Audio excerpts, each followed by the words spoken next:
کریں گے کچھ دلچسپ مگر عجیب خبریں۔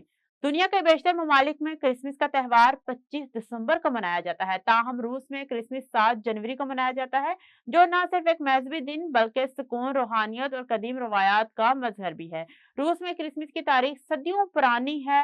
ماضی میں پوری عیسائی دنیا جولین کیلنڈر استعمال کرتی تھی، لیکن 1582 میں یورپ کے زیادہ تر ممالک نے وقت اور موسم کی درستگی کے لیے ریگورین کیلنڈر اختیار کیا، جس کے برعکس روسی آرتھوڈوکس چرچ نے مذہبی تہواروں کے لیے پرانا جولین کیلنڈر برقرار رکھا۔ امریکی ریاست میں ایک خوش نصیب شخص نے پاور بال کا 1.8 ارب ڈالر کا انعام جیت لیا، جو اب تک جیتا جانے والا امریکہ کا دوسرا سب سے بڑا لاٹری جیک پاٹ ہے۔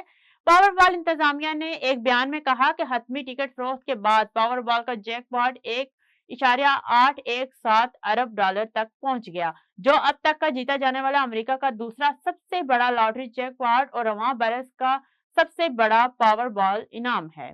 امریکہ میں 499 افراد نے چکن ونگز کھانے کے مقابلے میں شریک ہو کر گینز ورلڈ ریکارڈ قائم کر دیا۔ امریکی ریاست نیو یارک نے شہر بلفلو کے کنونشن سینٹر میں منعقد ہونے والی ایک سالانہ تقریب میں چکن ونگز کھانے کے سب سے بڑے مقابلے کا گینز ورلڈ ریکارڈ قائم کرنے کی کوشش کی۔ مقابلے میں 499 افراد نے شریک ہو کر 397 افراد کا ریکارڈ توڑا، جو 2018 میں ایمازون ویب سروس نے بنایا تھا۔